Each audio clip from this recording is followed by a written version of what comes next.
What is up, everyone? Welcome back to the channel. I'm just going to do a quick little video of another part that I went ahead and got when I was gone. So we're going to go ahead and I'm going to show you it, and then we're going to install it in the Mustang. So it's a real quick, simple video. So right here we have the old center console, and I went ahead and picked this one up from Carbon Driven. It's not the first Carbon Driven part I have had in the past, but they have always been good to me with their quality and everything. So I went ahead and saw this was in stock. I want to get the whole kind of dash and cluster gauge layout, but this was the only part in stock. The others should be in stock. Hopefully this month is what I've seen on the website, but we're going to go ahead and transfer what we need from this one to this one, and that is basically these clips. So there's 4 clips, and then we're going to go ahead and take this out too.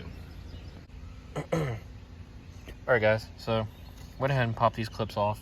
As you can see, they're on there. I'm glad that I actually didn't. They give you the option to buy a set of 4 of these if you check out on Carbon Driven, which I would have probably done, so I didn't have to go through the hassle popping these off.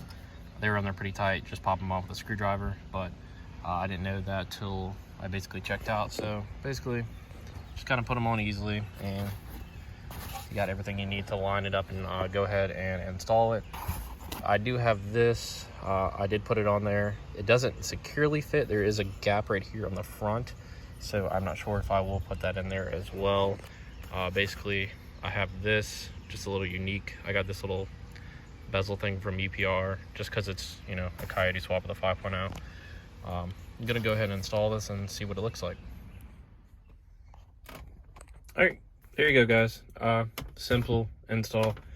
I probably will put this back on, honestly, just to cover that little gap right there where the shifter is. I know these shifters, the leather or whatever underneath, it kind of just breaks or has a tendency to, or just falls off. But there's no gap or anything within this, and I'm pretty pleased with the product itself.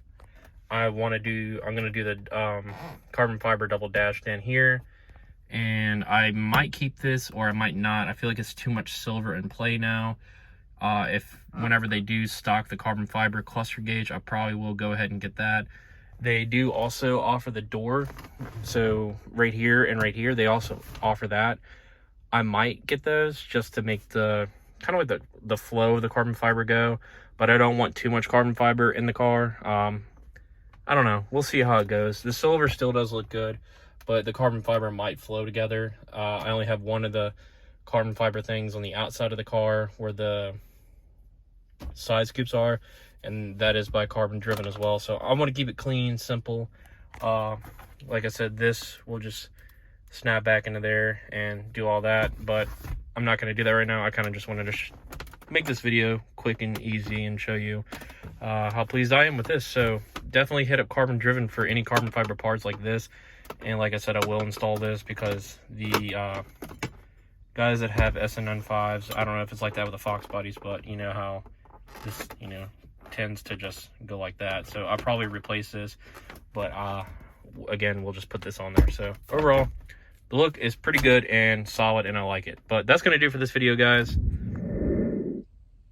And like I said, that's going to do for this video, guys. Thanks for stopping by, checking it out. Make sure you give this video a thumbs up if you liked it. Make sure to check out Carbon Driven stuff at carbondriven.com. No, this isn't a sponsor video or a plug for them. I'm just giving my feedback on parts or companies that I think are really good for the Newedge or SN95 platform itself.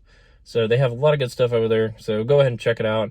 And yeah, have a good one, guys. I will catch you in the next video, and hopefully we'll get this car in the shop soon, and so we can get some more videos of it actually on the road again.